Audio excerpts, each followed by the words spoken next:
Okay.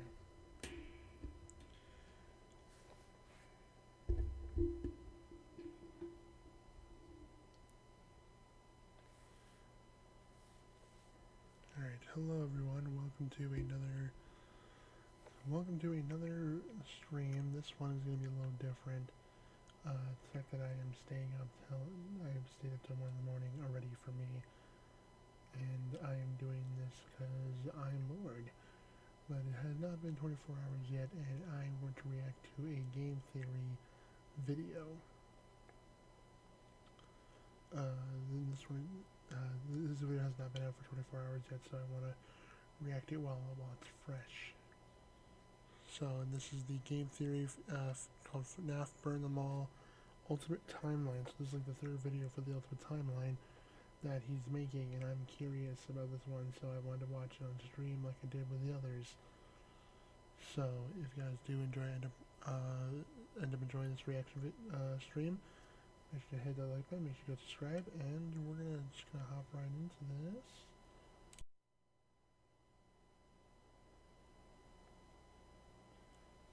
Alright. Here we go. Hello Internet, welcome to Game Theory and page 20 of our final FNAF timeline. This is getting ridiculous. Last time we covered William Afton's rise as a serial killer, how the loss of his young son in 1983 caused him to make one fateful promise that would ultimately serve as his driving force for decades. I will put you back together. Fueled by grief and obsession, Afton would lose himself in work and drinks. One night in a fit of rage, he lashes out against Henry's young daughter Charlie, his first murder. This moment becomes the first domino to fall in a long sequence of events that ultimately destroys William's life and the lives of those around him. That one murder gives Afton a taste for blood, resulting in the deaths of 10 more children across 2 different pizzerias. Those children go on to possess animatronics, giving Afton his first exposure to Remnant and the potential solution for bringing his son back to life. The need to learn more about this miraculous power leads him to produce the Funtime animatronics, as well as their capture devices, robots designed to bring kids to him for experimentation and collection of more Remnant. Except there was one thing that he didn't account for: his daughter's curiosity. He made the robots too appealing, and it would cost him Elizabeth's life. Now with 2 children to put back together, Afton was more desperate and crazed than ever, returning to defunct pizzerias to steal the possessed metal still living inside their walls. What he didn't account for, though, were the ghosts, forcing him to pay for the sins of his past. When last we left him, William was spring-locked, bleeding to death behind a secret wall. Gone, but certainly not forgotten, as we're about to see in today's video. Today we're finishing up chapter 2 of our story, wrapping up the Afton era. Over the next 6 pages, we switch our focus to the other main character of the franchise, Mike, a young boy dealing with the fallout of a stupid childhood decision with tragic consequences. A young man whose life is best described as collateral damage, caught in the blast radius of William's whirlwind of destruction. Now, before we begin, let me just rip off the band-aid now. We won't be finishing the timeline today. I know, I'm sorry, I wanted to, but covering FNAF VR, AR, and Security Breach wound up taking me an additional 9 pages of script. And I've already made you wait long enough for this part, so I just had to make the executive call to break this one up into 2. Don't worry, that part is already written, it is already recorded, it is just in the process of being edited. It is a hefty episode. So mark it on your calendar, that one's actually going to be going live on March 25th. It's also coming complete with a live talk back where we go back over everything from the past couple episodes, as well as having ourselves some very special guests. So overall, that one should be a lot of fun. Fair warning though, the conclusions we've reached that solve Security Breach, they are controversial. I feel good about them. Like, I think that we've locked in on a lot of the answers here, but they're gonna raise a lot of discussion. Let's just say that you're either gonna love that episode or hate it. I don't really think there's gonna be much in between on that one. Anyway, without any further ado, let's cover a chunk of the timeline that's a lot less controversial. Let's meet Mike. William still wasn't back. Weird. Michael knew his father sometimes traveled for work, disappearing for days on end, but usually there was some sort of notice, a phone call, a post-it, something. It's not like Michael and his father were close, far from it, but as a household of 2 suffering men coping with years of tragedy and loss, there was at least some element of communication between the 2 of them. They were united by a name and a shared pain. This time though, things felt different. William had left nothing. His absence was longer. There were no check-ins, no updates, just silence. Something had happened. If there was one thing Michael knew about his father, it was that he had had contingencies, safety checks, backup plans. His father was a careful and guarded man. He held his cards close to his chest, and as such, William had prepared him in the event that something like this ever happened. Normally, his father kept his home office locked, but in the event of an unexpected, prolonged absence, Michael had been instructed to enter his father's office and look behind an empty set of shelves mounted in the corner of the room. Rolling his eyes, Michael entered the office. He never fully understood how William was able to spend so many hours of his days locked up in here. There was just nothing to do. Most of this place was empty. He dragged himself over to the shelf in the corner, expecting to find an emergency contact list, a family safety deposit box. But what he actually found there was completely unexpected. Father, it's me, Michael. I did it. I found it. It was right where you said it would be. The shelf swung open and revealed a giant industrial elevator, one that led straight down into an underground bunker. But that was impossible. Hidden inside his childhood home was a secret entrance to an enormous underground science lair? It didn't make any sense. Seriously, it didn't make any sense. And yet, here it was, mapped directly underneath the floor plan of the house that he'd grown up in, lost his brother in, been tortured in. Michael thought that he'd known his father, a prideful, sad, angry man with petty, everyday problems, but clearly, he'd been living with a stranger this entire time. His father had secrets. Suddenly, the days of William being locked inside of his office made sense. He'd been here the entire time. Where was here, though? Was this Circus Baby's entertainment and rentals? The Circus Baby restaurant always did seem to be a deeply personal project for Father. A failure of his that cut unusually deep, especially after that first location had to be closed prematurely due to the gas leaks. After that day, Father really did seem to change, to lose himself even more in his work. Clearly, the entrance he had found was some sort of secret back way into the facility, one that required crawling through vents to navigate. His father had been working here, but in secret. Why? And that's when he found her. At the end of the facility, Circus Baby, his father's pride and joy. Except something was different. Oh, that's just sad. But it's important to you that whoever buys your home gets About her. She wasn't like the others. The way she talked, the stories she told. This wasn't just a robot. She was alive somehow. And not only was she alive, she also felt familiar. There is something bad inside of me. I'm broken. I can't be fixed. Will you help me? Was this his sister? William's baby girl? But how?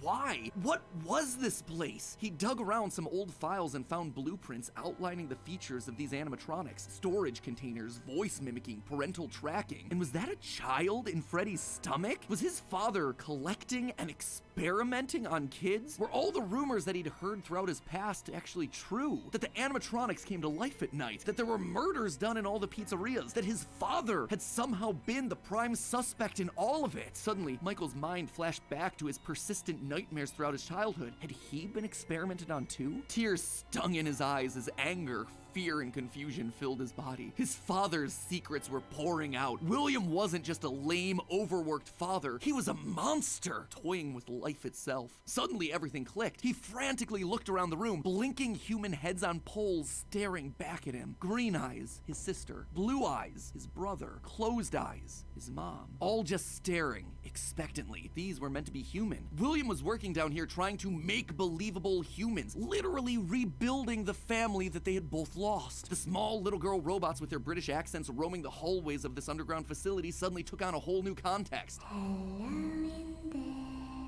Is this the same person?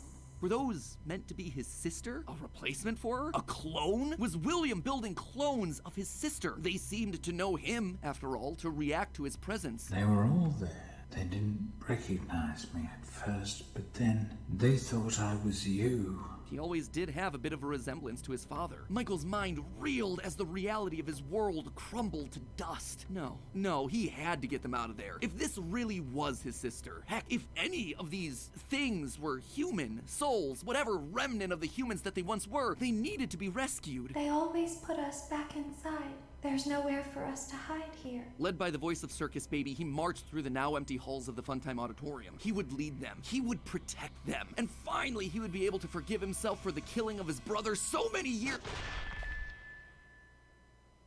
You are in the scooping room now. The scooper only hurts for a moment. Scooper? That violent extraction arm? Michael had seen that one in the pile of blueprints. Something about heat rendering the magical silver metal inside useless. In reality, prior to getting himself spring-locked and put behind the wall, William's methods had become increasingly sophisticated, with a mechanized arm that could infuse new bodies with a soul. William could finally give and take away life. The only thing he needed were the bodies. But William wasn't the only one looking for bodies, as Michael was about to learn. But if we looked like you, then we could hide. If we looked like you, then we would have somewhere to go.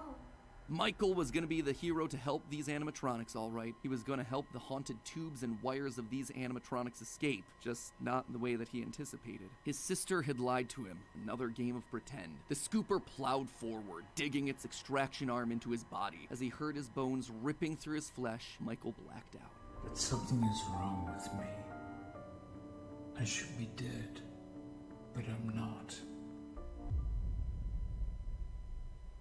For the next several months, Michael's life was not his own. He was forced to comply with the tangle of wires and spirits that lived inside of him. His body felt like an overfilled balloon begging to burst as day by day, week by week, his flesh began to sag and discolor. He was a walking, talking, rotting corpse, alive, but wishing he wasn't. He was a puppet, a walking shell. And while he did his best to conceal his fate, there was only so much a man filled with robot spaghetti could do. The entity in his innards would eventually leave, but by that point, the damage had been done. His decaying flesh stank, turning him into a literal purple guy. But still, even with no bones, even with rotting purple flesh and begging to die, Michael continued to live. That silvery metal remnant injected by the scooper meant that he couldn't die. His anger also refused to die. What he had seen down there in his sister's location had rocked him to his core. His father had killed and captured dozens. His experiments had killed his sister and then tortured him throughout all his childhood. He was actively trying to build human replicants. He didn't know where his father was, but Michael knew that he was out there somewhere.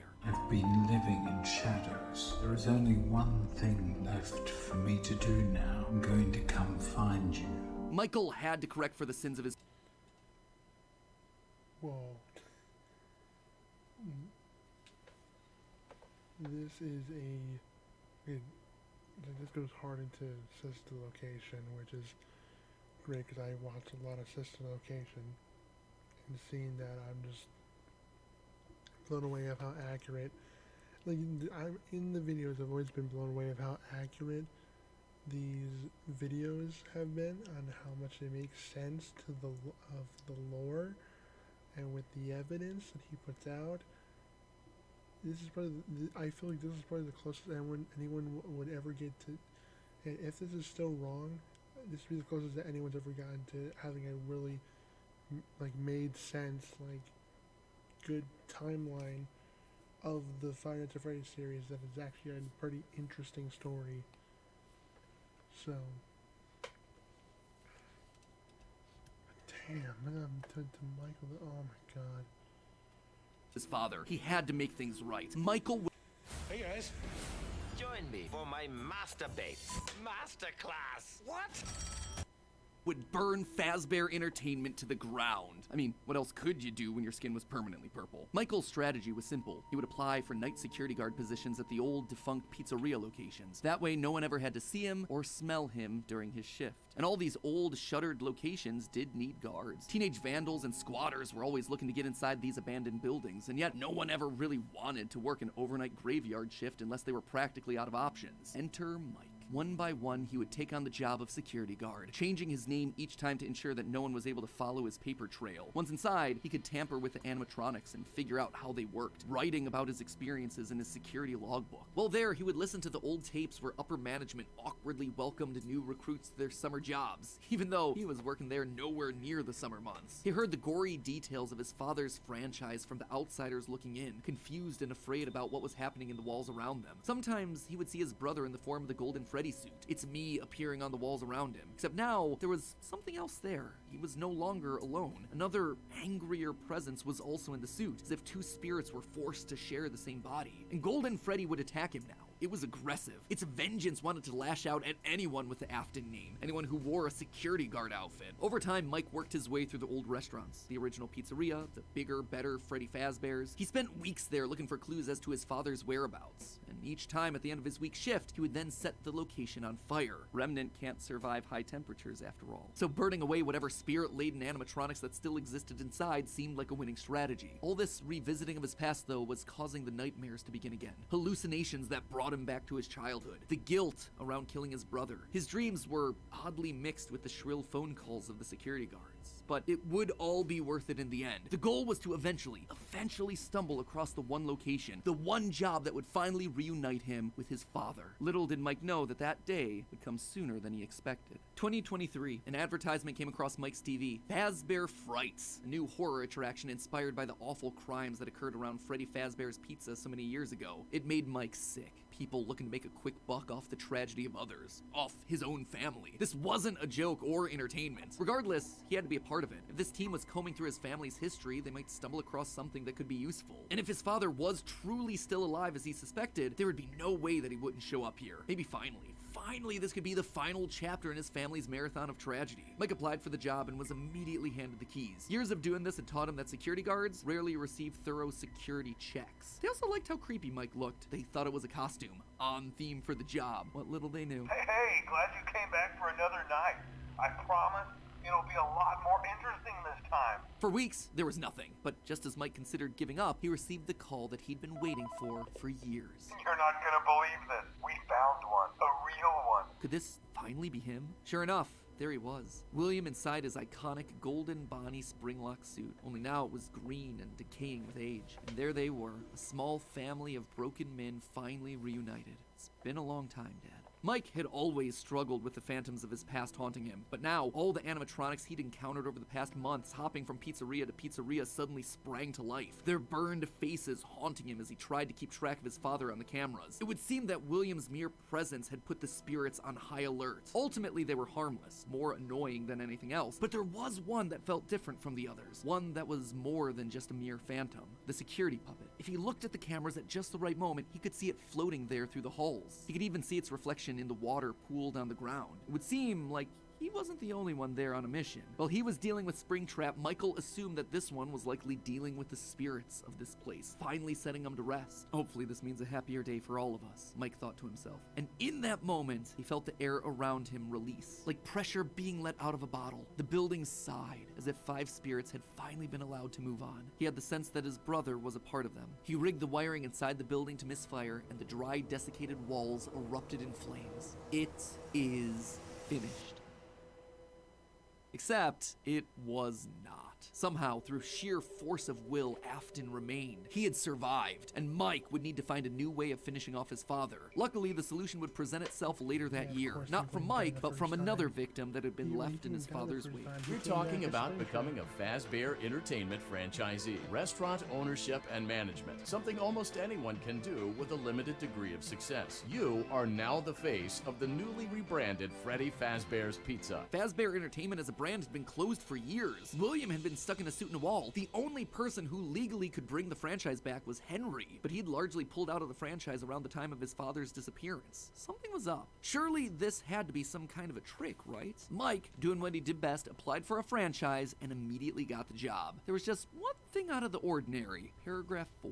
If you are playing this tape, that means that not only have you been checking outside at the end of every shift, as you were instructed to do, but also that you have found something that meets the criteria of your special obligations under paragraph 4. No employment contract he'd ever signed required him to keep special lookout for independently moving animatronics outside the restaurant. Now he knew something was up here. Henry was luring them all back. Rather than trying to go to them, like Mike had done for years, Henry was doing the opposite. He was putting them all under the same roof. He was finishing them off for good. Mike knew this wasn't meant to be a restaurant. It was meant to be a prison, a containment vessel, a locked box meant to trap them all in so they could finally end the madness. It took a few nights, but eventually everyone was there. His father, the puppet, the robot spaghetti that had once violated his body, and his sister, now hopelessly devoted to serve the man that had once gotten her killed. It was time. He had been instructed to seal the doors and leave, but while he locked everything down, he didn't move on. If this was truly meant to be the end, if the remnant needed to be washed away, he needed to be a part of that. This is where your story ends. And to you, my brave volunteer, who somehow found this job listing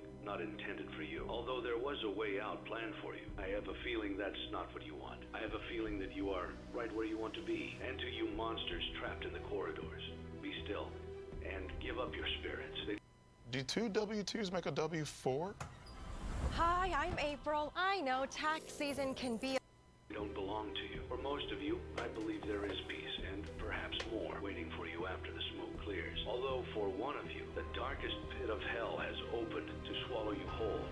So don't keep the devil waiting, old friend. And with that, it was over. The AFTON legacy died with all of them trapped inside of a literal box. As the flames danced around the office, Mike, for the first time in decades, was happy. But William wasn't gone yet. Although the darkest pit of hell was open and waiting for him, something or someone wouldn't allow him to move on. Instead, he found himself locked in moments from his past. The pizzeria, his son's room, his underground bunker. It was as if his brain's neurons were all firing at once, overloaded, mixing and matching all his biggest fears, regrets, failures. What was this place? How did he get here? He called out into the silence.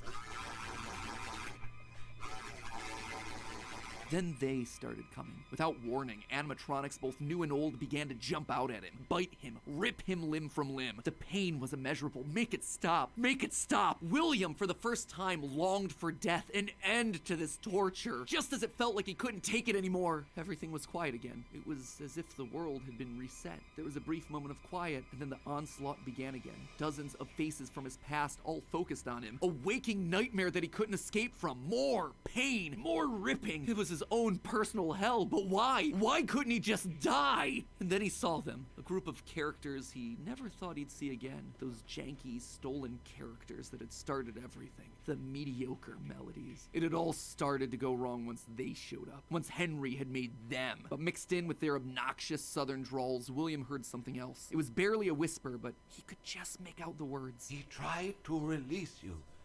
He tried to release us. But I'm not gonna let that happen. I will hold you here. I will keep you here. No matter how many times they burn us.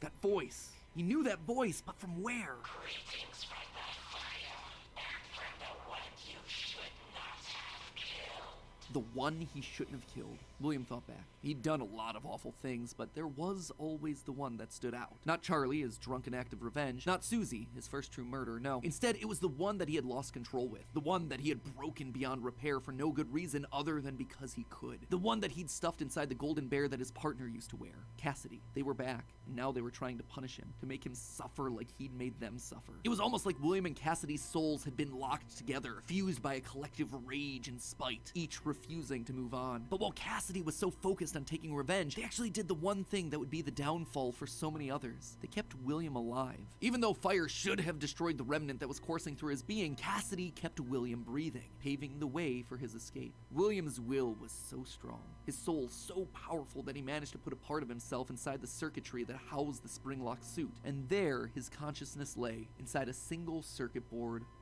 waiting for someone to find him and set him free. A person that no one would suspect. Okay, so a bit of a shorter chunk, but an important one as we shift perspectives to Mike and tell his side of the story. And with FNAF VR, AR, and Security Breach having so much to explain, I didn't want to rush through things by trying to cram it all in here. Don't worry, I know you've all been patient. The final video is happening on March 25th. That is locked, it is getting ready to go. Trust me, I want this thing to be over and done with as much as you. I am not just stretching it out for the views. But before we wrap up for the day, I did want to talk about the big Orville elephant in the room, Mike's quest for revenge. You might have noticed that I was vague about the dates, and there's a good reason for that. I don't know him. There is no good way for me to make them fit in. Here's what I do know. We know with a high amount of certainty that Michael Afton is the character that we play as up until Ultimate Custom Night. Mike Schmidt and Fritz Smith, the security guards for FNAF 1 and FNAF 2 respectively, get fired for, quote, tampering with the animatronics and odor. So weird connection between the two of them, right? But now, look at the phantom animatronics that are haunting us in FNAF 3. They use models from both FNAF 1 and FNAF 2, meaning whoever is sitting in that security guard chair Fazbear Frights, they have to have seen both locations and their animatronics. And that's not all. Their designs are burnt. It's a weird detail in the game, and it's something that the character encyclopedia repeatedly calls attention to. The burned texture for these phantom animatronics. Why is that so unusual though? Fazbear Frights is the first time in the franchise that we hear about anything burning down. From that point on in the story, it's like the characters turn pyro and are suddenly setting fires left and right. But for the first 3 games, nothing ever catches fire. The animatronics are just moved or repurposed in some way. So when did they burn? And why would our security guards see them as being burned? Someone has to have been going location to location, setting these places on fire, purging the sins of the past. We know we're definitely playing as Mike and Sister Location in FNAF 6 based on the in-game dialogue. And in FNAF 4, there's an Easter egg where we can hear the phone call from Night 1 of FNAF 1, meaning that whoever's in that bedroom has heard the recording as a security guard. We also know that Mike has seen the nightmare animatronics based on his drawings in the security logbook. So overall, there is solid evidence that connects all of FNAFs 1 through 6. You'll also notice how the character encyclopedia doesn't have a page for Mike Afton. This thing has a page for Chocolate Bunny Bonnie, but not Michael? Some tells me they don't want us to confirm how many games he's been in, because that would confirm too much of the theory. In short, this gives us an incredibly compelling and complete narrative.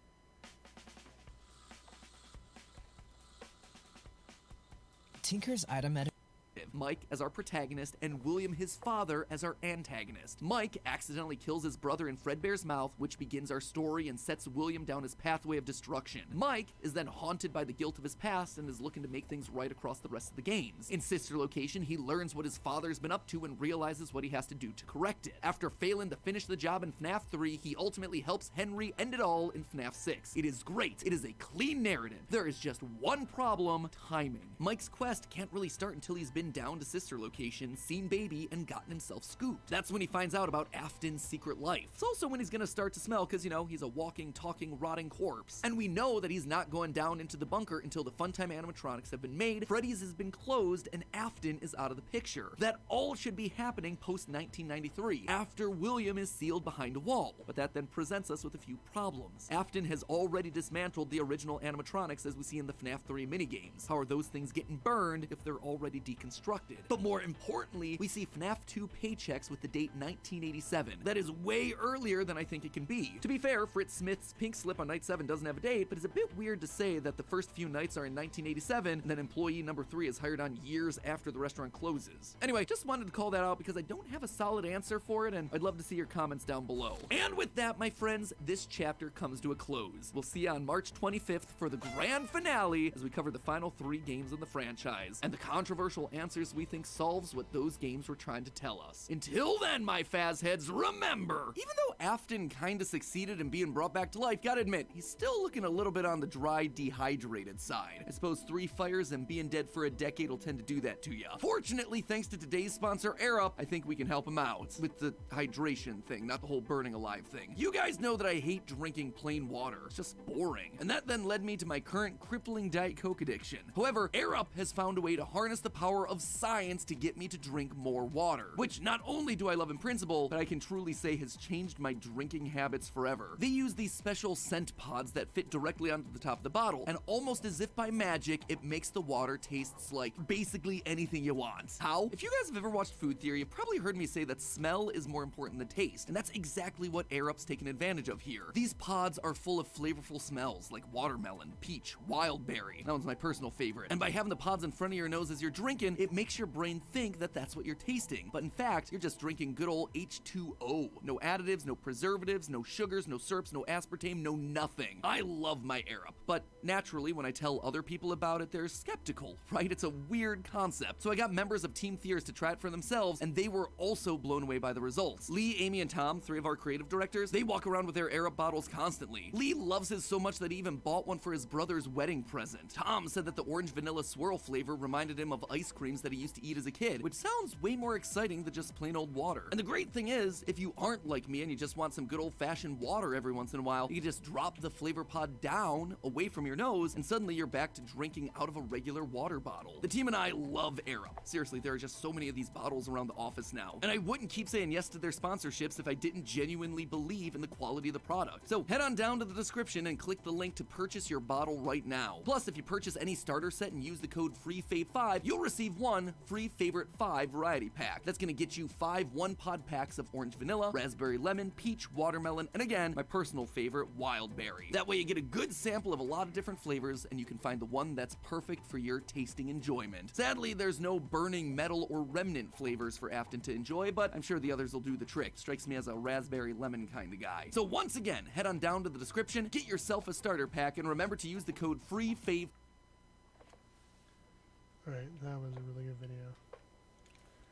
I'm cutting it short because I will talk more about the FNAF video stuff when we do another stream of reacting to the final video.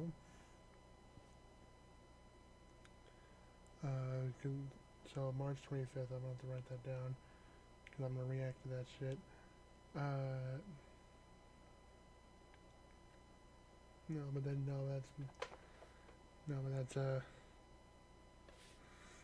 That's really interesting how it makes sense. It really does.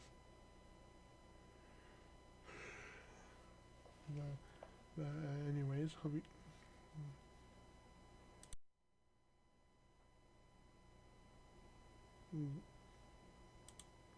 With that, hope you guys have all enjoyed, and make sure to go hit that like button. Make sure you go subscribe if you want to see more reaction stuff. Do you want me to do it live, or do you want me to do it more edited? And either way, it works for me. So just let me know down in the comments, and I'll see you all